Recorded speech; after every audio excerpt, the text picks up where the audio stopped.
Chance of Fire, The Legend of Telo, Parts 2 and 3, The Markings and Bad Dreams, by Jack Lee.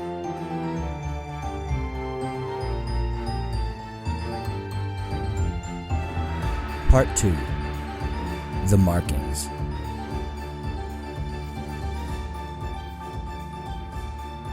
Fayle looked into the Queen's face. She thought that she would find an angry look of contempt and hatred after escaping the same fate as the other potential queens. Instead, Fayle found a sympathetic and somewhat sorrowful face. But that didn't change the fact that she was still frightened. Frightened that the Queen would call in soldiers at any moment to slay her and finish the selection process. Maybe another potential had survived the selection without resorting to flying. Fayle turned around and tried to drive her head to the back of the cave. "Don't be scared. It's over. You'll be the new queen." "You're lying," Fayle mumbled through mouthfuls of soil. "No, I'm not. If you were going to die, I wouldn't be the one up here talking to you right now, would I? It's okay. You can stop trying to escape." Fayle stopped ramming her head into the wall of dirt. She looked at the indention her head had made in the soil and realized that she was not going to get very far with her lackluster tunneling skills. She had not even made enough of a hole to fit her head through, let alone her whole body. "You, my dear, are the new queen. You have been selected." "Why? Why were the others killed?" "That, darling, is the selection process. The potential queens are assaulted until there is only one left. She, the strongest, the smartest, will be the new queen." "That is a terrible way to choose a queen. Through murder? We couldn't even protect ourselves." "You managed to escape. Shouldn't a queen be someone that can think quickly and make the necessary decisions to survive, for all to survive?" "But I just did the only thing I could." "The others could have done the same as you, my dear, but they did not. How can our colony, my daughters and your future daughters, survive under the rule of a queen that does not know how to survive herself? You cannot hope to master the art of survival for many when you cannot survive yourself." "They still didn't have to die. They could have been saved for later time or sent out to start new colonies elsewhere." "We are not in an area that can accommodate multiple colonies. That much has been proven. It would end in warfare and starvation and even more killing. Sisters and daughters fighting sisters and daughters for scarce food and water." "Have you ever tried?" "Well, okay, no, not really. But I'm sure that is what would happen. If our scouts and gatherers thought we could find enough food for another colony, we would have another colony." "The first thing I do when you are gone is spare potential queens and start a new colony. We have to try. I won't watch my daughters kill each other." "I'm telling you, Fayle, I don't think that would work. It broke my heart to watch the slaughter as much as anyone's, but it had to be done. They are all my daughters, you know." The Queen turned her head to the floor and let out a long sigh. Fayle saw the true sorrow in the Queen's demeanor and felt angry at herself for not considering the feelings of a mother that just watched her children kill each other. Mass slaughter. The ordeal must have been as terrible and frightening to the queen as it had been for her. Moreover, this is how the queen was selected as well. She had gone through this same trial. Fayle felt compassion for her mother. She walked toward the queen and lay her head against the queen's body. She had never intentionally touched another being before, not even her nurse. She did not know how long she would have with her mother before some queenly duties arose.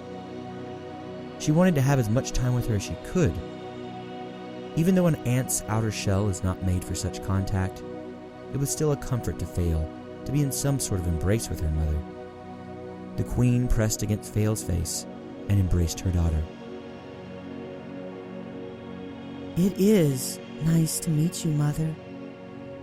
I am so glad to meet you, the queen responded. Fayle's curiosity cut the embrace short. She looked around the cave and once again noticed the markings and drawings on the back wall.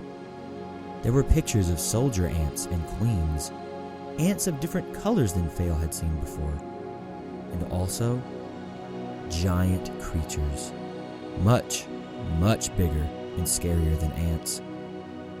Beings that looked as if they would be able to crush ants with their massive heads and legs.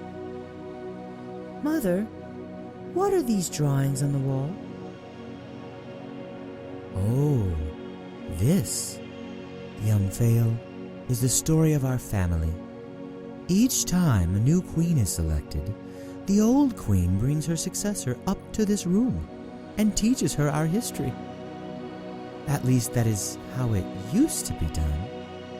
Since I am the first queen here, I've had to come up here and start the markings a little early. But after I teach our history to you and add a little bit more, we will be more in line with tradition. Fayle's eyes trailed to the beginning of the markings. The scribbling above each picture caught her attention. What are these scratchings? She asked. Those are words. They are used to describe the pictures. They tell the story. What does that word say? Telo. What is Telo? Telo saved our colony and helped build this home. I thought you said you were the first queen. I am. I was. I always will be. Telo was a soldier ant. But I thought only potential queens were given names. The nurse told me just yesterday. Telo was a very special case. Would you like to learn more about her? Fayle realized that her first act as queen was about to take place. She had to learn everything there was to know about the nest's history. She also realized she would have to learn to read and write so that she could record the history of the colony. She realized why she grew wings. She was meant to fly to this cave and read this history. Everything was starting to fall into place. The first drawing was one of two ants, a large ant and a nurse, in a hole in the ground. Above the hole was vegetation and a large crescent-shaped object hanging in the sky. What is that in the space above the chamber, Mother? That is the moon. What is a moon? The moon? The moon is something that hangs high in the sky during the night. What is night? You will see, my daughter. What do the words say? Here, Fayle, I will read them for you. Here we go. Every night, I have the same dream about how I miss my sisters and how they are all slaves.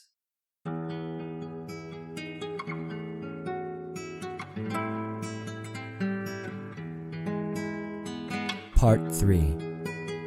Bad Dreams.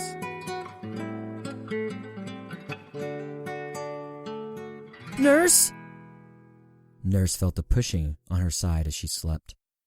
She was coming out of the same nightmare that she had every night and was taking a few moments to gather herself before speaking. Nurse? Yes, what is it, Telo? You were dreaming again. You seemed scared. I was not. I was just moving my legs a bit in my sleep. We have to stay strong, you know. The nurse yawned. Always moving. No, you were dreaming. And how do you know? Because, nurse, you were screaming. Nurse had tried to shield Telo from nightmares. There would be a time for Telo to know why they were where they were. Why there should be more to an ant colony than just 2 ants. Why soldiers and nurses usually do not speak to each other, let alone share a shallow hole in the ground together. A hole that was obviously dug by some foul, uneducated insect that was used to living alone and only leaving the hole to eat and breed. She also worried that Telo would turn into such a thing, as opposed to a productive member of the cooperative, well-oiled biological machine that was an ant colony. Telo was a soldier ant and should have only one purpose: fighting. Would Telo ever be able to fit into a colony where she did not have to hunt and gather food? Would she be able to know her place when necessity called for her to fill so many roles? I wasn't screaming. I was just moving my antennae a bit. Your antennae were thrashing all over the place, and you were definitely screaming, Telo said. Well, I wasn't. Go back to sleep. You'll need your strength for hunting tomorrow. Are we going to kill more mites? Telo liked killing mites. She liked killing anything. The best day of her life was when Nurse finally stopped making her scrounge for food among trash and insect carcasses and let her attack and kill things. It was a day where she felt one step closer to fulfilling her true desires and the thing she longed for more than anything: a fight. But not just any fight. Telo wanted a challenge. She could tell by her size and shape that she was meant for more than what Nurse could teach her to do. Nurse was small and orange with short legs. She had small pincers made for carrying. Her shell was weak and vulnerable. Telo would often press her legs into Nurse's body as Nurse slept and see how many imprints of her feet she could leave. Telo, on the other hand, was massive. She was twice the size of her nurse. She was a dark maroon color and had a shell that was as hard as wood. Her pincers were sharp. She could cut through large blades of grass with a few small motions. Nurse could not do that. Telo also had long legs and could outrun Nurse for days if she needed to. Nurse was just not built for a fight like Telo. Telo wanted to do everything in her power to get into fights. Nurse did all she could to avoid them. Telo thought there may be a clue to the nurse's behavior by watching her dream. Nurse was always so scared in her dreams. Telo had dreams of her own, but they were of gripping creatures with her pincers or jabbing her stinger into enemies. She dreamt of fighting large enemies and small enemies, few enemies and large armies. She wanted to fight everything. Her body trembled at times in her sleep, as well as when she was awake, because she wanted to fight. Fighting was a need, a desperate one. Telo's imagination raced with images of mites as far as her eyes could see, and using her stinger to stab and slice into as many mites as she could capture. No, we're not going to hunt mites tomorrow. Telo was disappointed. Then what? Tomorrow we'll start looking for something. Something Meaner? More dangerous? bigger, child. Now go back to sleep. Telo could not believe what she just heard. Finally, a challenge. She lay beside Nurse and imagined all the danger she could be in tomorrow. All of the creatures she had seen that Nurse had instructed her to run from. Everything that she had always wanted. Nurse was asleep immediately. Telo pressed her feet into the nurse's abdomen, leaving indentions of her feet in the nurse's outer shell, until finally, despite her excitement, sleep took Telo into the realm of dreams.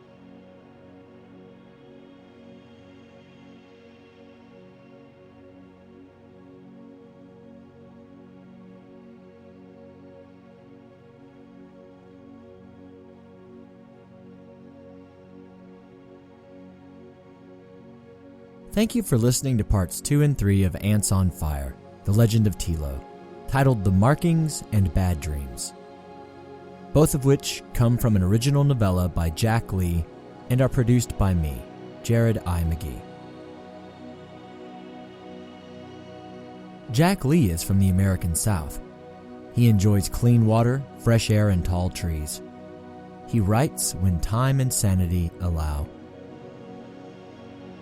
All noises and musical tracks in the background of the story are from freesound.org. The sounds and the vast majority of the musical tracks are all being used under CC 1.0 Universal Public Domain Dedication licenses. The more sustained strings theme here at the beginning comes from Nominum, while the Middle Eastern Music Festival at the end comes from Keister. Both of these tracks are being used under Attribution 3.0 unported licenses. For more music by Nominum, that is Nomenum, head over to nominum.bandcamp.com. For more sounds by Keister, head over to freesound.org and search Keister's username, Kyster. That does it for Prose this week.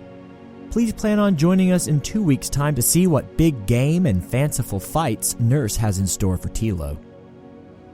Until then, love those around you, tell them that you do, and embrace this life as it is, always stranger than fiction.